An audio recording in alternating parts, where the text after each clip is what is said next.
Bonjour, aujourd'hui je vais vous lire un roman de Paul Martin, Un crapaud bien pratique. Alors j'espère que vous êtes bien installés car l'histoire va commencer. C'est parti!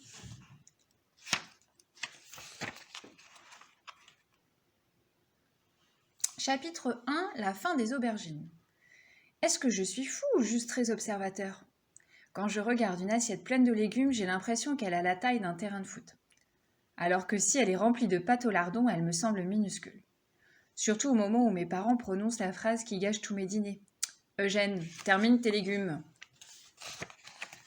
Ce soir, par exemple, mon assiette ne contient plus rien de mangeable. 7 grains de riz, un bout de gras de jambon et surtout 3 gigantesques tranches d'aubergine. Papa, je n'ai plus faim, plus du tout, mais alors là, vraiment, je suis gavée. Dans ce cas, répond mon père, je suppose que tu n'as pas envie de flan au chocolat. Mes parents sont très doués pour ce genre de torture. Je ne sais pas ce qui leur est arrivé quand ils étaient enfants, mais ils ont décidé, une fois pour toutes, qu'il fallait manger de tout. Même ces aubergines allongées dans mon assiette qui ressemblent à des limaces.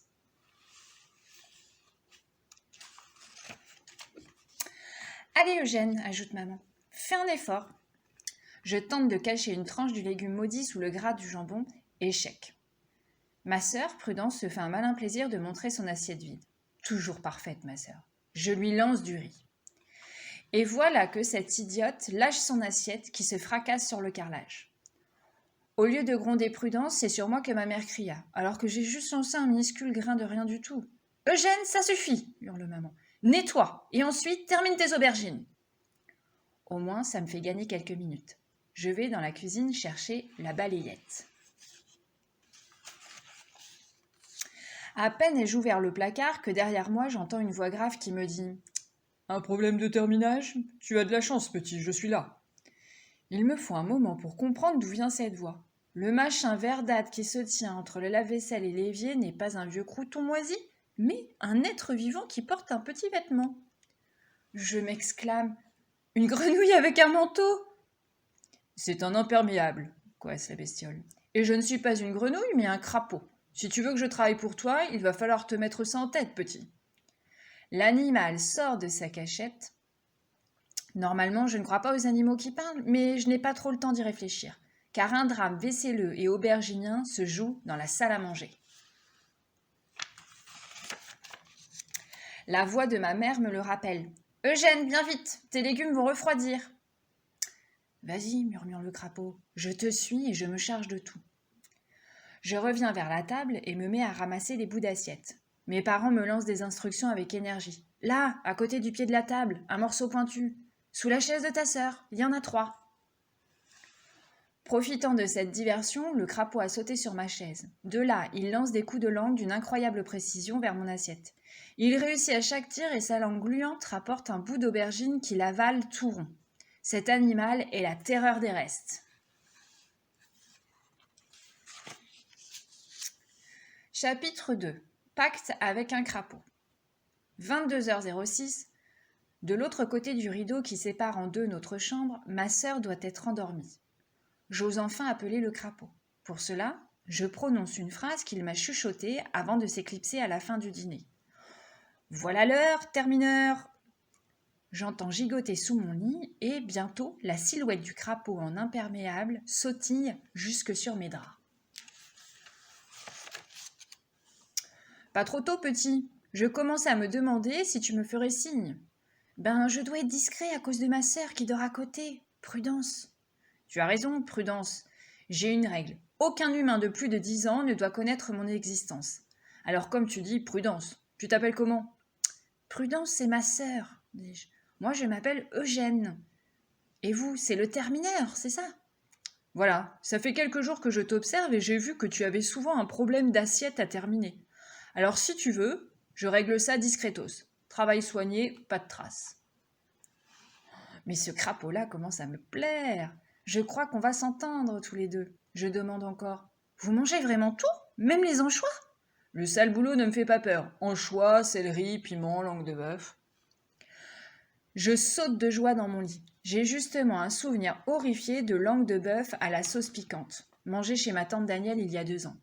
À l'époque, si j'avais connu le termineur, cette épreuve m'aurait été épargnée. Je ne peux pas m'empêcher de crier « Yaouh, la langue de bœuf !»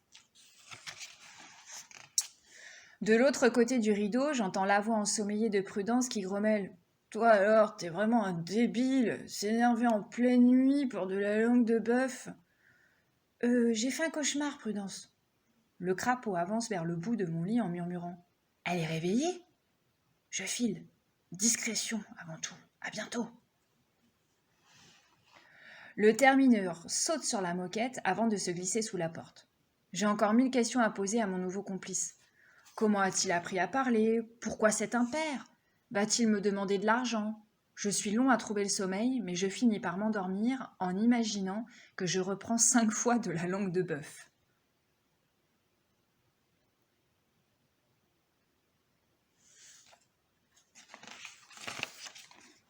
Chapitre 3. Le secret du termineur.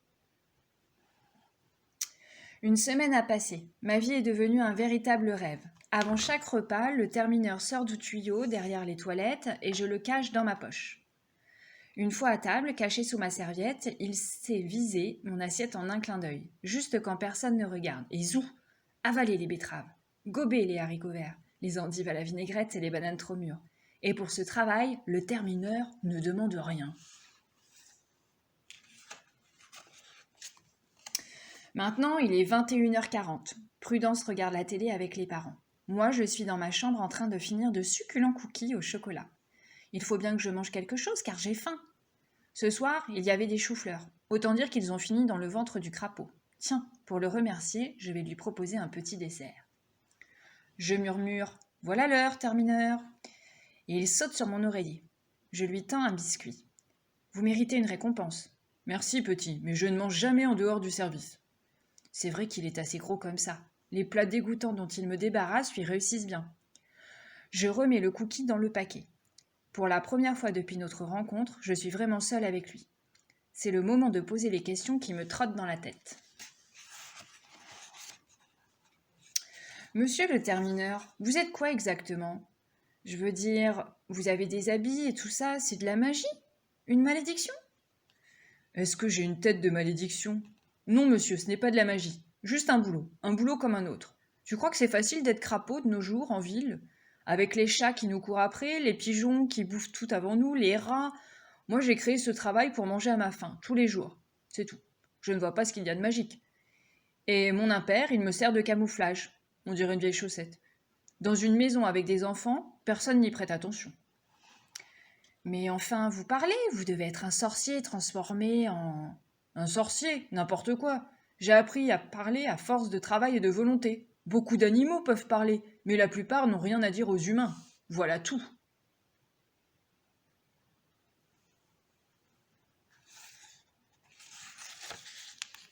Chapitre 4. La nuit des épinards vivants.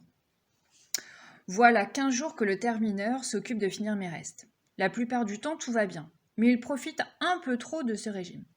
Il fait maintenant la taille d'un cochon d'Inde, et ça devient difficile pour lui de sortir du tuyau de